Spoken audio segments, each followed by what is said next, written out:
రేవంత్ రెడ్డిని అడుగుతా ఉన్నా, అయ్యా మరి కేసీఆర్ అప్పు చేస్తే ఇన్ని పనులు చేశాడు, ఇంకా చెప్పమంటే ఇంకో గంట చెప్తా. దయచేసి నువ్వేం చేసావో చెప్పు. 4 లక్షల కోట్లు అప్పు చేసి 2.5 ఏళ్లలో నువ్వు చేసిందేంది, సాధించిందేంది, తెలంగాణకి వండి వారించిందేంది చెప్పమని కోరుతా ఉంది. ఒక్క పని ఏదన్నా ఫలానా పని గొప్ప పని చేశాడు రేవంత్ రెడ్డి గారు అని చెప్పుకునే పరిస్థితి ఉందా? చేశాడు గొప్ప పని. ఖమ్మంలో ఏం చేశాడు? వెలుగుమట్లలో పేదవారి ఇండ్లన్నీ నేలమట్టం చేశాడు. 1000 ఇండ్లు. ఎందుకు? వాళ్ళ రియల్ ఎస్టేట్ వ్యాపారాలకు అడ్డం వస్తున్నారని.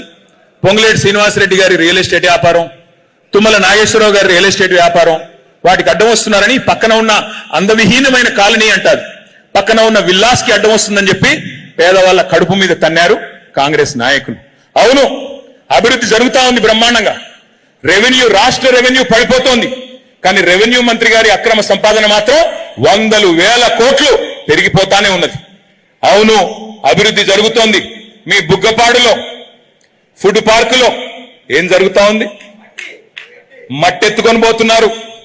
మట్టి మాత్రమే కాదు, ఇవాళ నేను అడుగుతా ఉన్నా, అక్కడ మార్కెట్ విలువ 60 లక్షలు ఉంటే ఎకరానికి 21 లక్షలకు ఎకరం రాసి ఇవ్వవలసిన అవసరం ఏమొచ్చింది? 70 ఎకరాలు. ఎవరికి రాసిచ్చారు? ఎందుకు రాసిచ్చారు? అదే కంపెనీ పక్కన మార్కెట్ లో 60 లక్షల ఎకరం ఉంటుంది పక్కకే, కానీ ఇక్కడికి వచ్చేసరికి 21 లక్షల ఎకరాలు. ఎవరి కోసం? మీకు టిఎస్ఐఐసి వాళ్ళు చెప్పారు, ఇండస్ట్రియల్ ఇన్ఫ్రాస్ట్రక్చర్ కార్పొరేషన్ 40 లక్షలకు తక్కువ ఇవ్వకూడదని. మార్కెట్ వాల్యూ 60 లక్షలు, 40 లక్షలేమో మరి టిఎస్ఐఐసి వాల్యూ. ఏది కాదని 21 లక్షల రూపాయలకి ఎకరం ఎందుకు ఇవ్వాల్సి వచ్చింది? 21 లక్షలు ఒకటే కాదు, మట్టి సీతారామ ప్రాజెక్ట్ నుండి 100 కోట్ల మట్టి దోపిడీ చేస్తున్న మంత్రి ఎవరో తెలవదా మీకు? మీ గౌరవ వ్యవసాయ మంత్రి గారు, ఆయనే ఉన్నారు దాని వెనకాల. ఇది జరుగుతా ఉంది ఇవాళ రాష్ట్రంలో. ఏం జరుగుతా ఉందంటే, పొంగులేటి గారికి మాత్రం 1000 కోట్ల కాంట్రాక్టులు, ఇక్కడ బుగ్గపాడులో దోపిడీ, అక్కడ వెలుగుమట్లలో ఇల్లు నేలమట్టం, రైతుకు రైతు బంధు రాదు, యూరియా దొరకదు, కొనేటోడు లేడు, దేనికి మళ్ళీ ఏమి జరగదు, పెన్షన్లు పెరగవు, ఏది ఒరగదు. కానీ మళ్ళీ అభయహస్తం గాడిది గుడ్డు, అది మాత్రం చెప్పాలి.